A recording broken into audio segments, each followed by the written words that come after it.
Previously, I showed you the Hong Kong lining technique.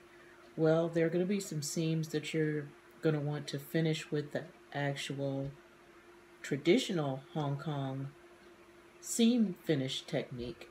And what you need to do first is to cut out some bias strips of the lining fabric or whatever it is that you're going to use to finish the seams. And what I've done here is to use my 18-inch see-through ruler that is 2 inches wide, and I just cut a few strips of the cotton, the solid cotton, to use as my Hong Kong seam finish, and I'll show you what happens next. What you see here is the jacket that's been assembled with those pieces that I showed you earlier in the video, or the first part of the video, and this is the back of the jacket that has all of the pieces assembled, and as you can see, the seams have been, every section has been lined and all the seam edges have been bound by that lining. But you're going to take your strips of lining fabric and you're going to pin them. Just get one that's long enough to cover the area you want to do the Hong Kong seam finish on, and you're going to pin each strip to that seam. The Hong Kong seam finish is done in about 3 or 4 steps, and I'm going to show you how to go about that, but I'm just going to pin these pieces on to the jacket back seam at the top. That is the seam that connects it to the yoke. And I'll flip the yoke up so you can see that. I have it already attached at the shoulders, so here's the shoulder seams right there, right here. So I'm going to go over to the machine and show you how to sew that on. So now we're at the machine, and I'm going to attach this strip to the seam at the top where the yoke and the jacket fit together.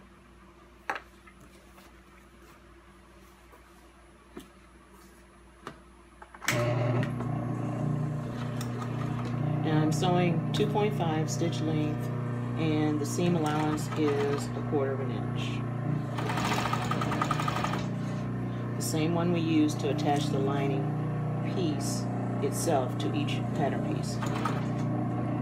But remember, this is a seam finish, so it's done with a strip instead of a whole piece that attaches to each pattern piece. And you'll see in a second what I'm doing.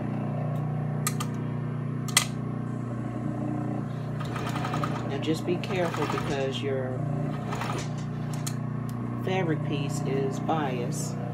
Everything else is on straight grain, so just stitch slow enough so that you can get that attached to the other. Sometimes it'll move a little bit on you because one is biased and one is straight.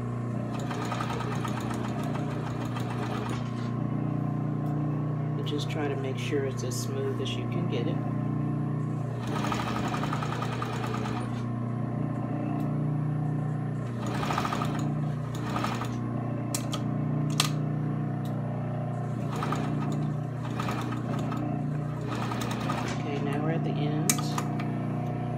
I'm going to go over to the ironing board and show you what's next.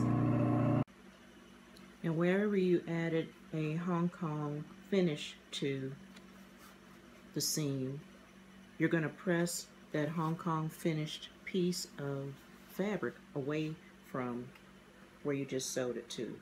In other words, the seam edge is going to be in that direction that you're pressing the Hong Kong finished piece of fabric up.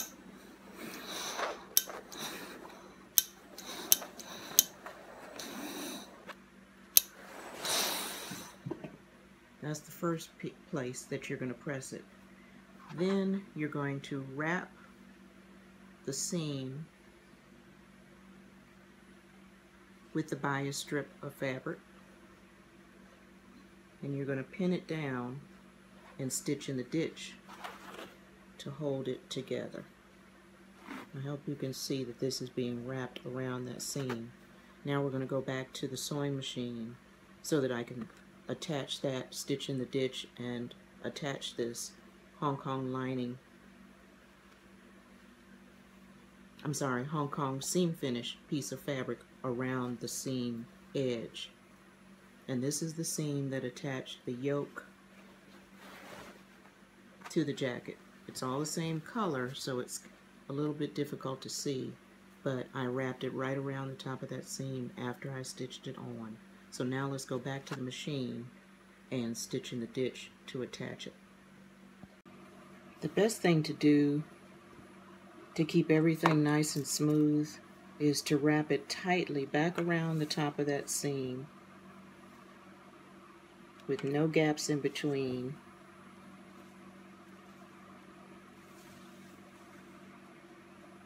And pin it onto itself, keeping everything else free.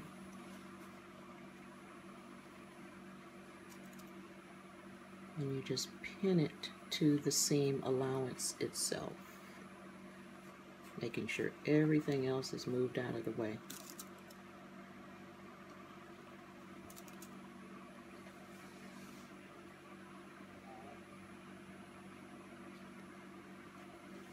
And then you'll continue down that seam edge, making sure you put your pins in. I like to put the pins in a perpendicular direction, but you may decide you like to put your pins parallel to where you're going to stitch, as long as you pull them out as you stitch. Make sure you keep everything else out of the way.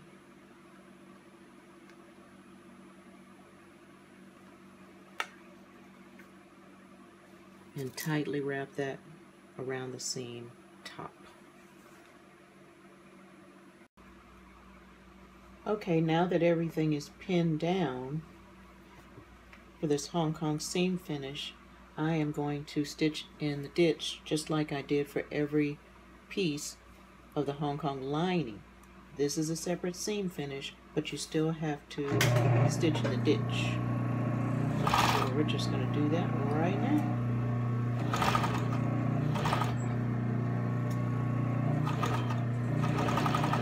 And that just attaches, oops, stitched over a pin, that just attaches that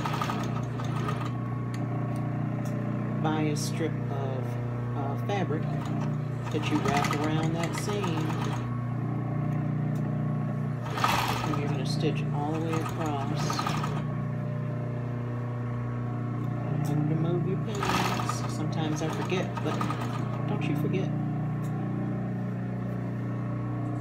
Okay, and this is where I have one pin parallel.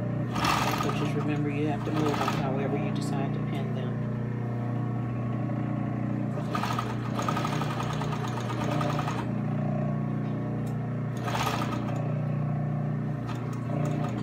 And just back stitch. Your threads, and just cut off any excess at the ends. I always leave them a little bit longer on each end, just in case, and you won't have to attach another piece. The next step is to cut all excess fabric that is extending past where you needed to stitch it, so that after this is pressed up into the yoke, you won't have any extra fabric just flapping around here. So you're just going to take your small scissors and carefully trim beyond where you did the stitching. And I almost made a mistake, so just make sure that you don't cut anything that you don't want to cut. Just keep feeling behind the scissors to make sure you don't cut your jacket up like I almost did. You just have to be careful. But as you can see, I'm just cutting off the excess fabric. Remember, we cut a 2-inch wide bias strip to wrap around, and your seam is only 5/8 of an inch deep, so you won't need all this extra fabric. It does help to have extra fabric as you're doing this, so you won't have to struggle when you wrap it around the seam.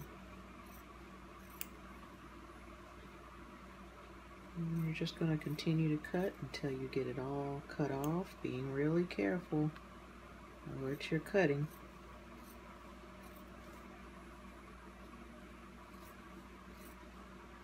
Always just kind of flip it back and forth to make sure you're not cutting something off you don't want to. Alright, now we're at the end. Just throw that excess away, and as you can see,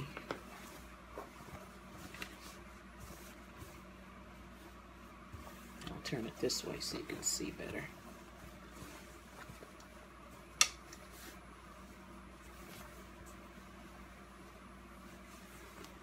That seam is finished with a Hong Kong finished edge.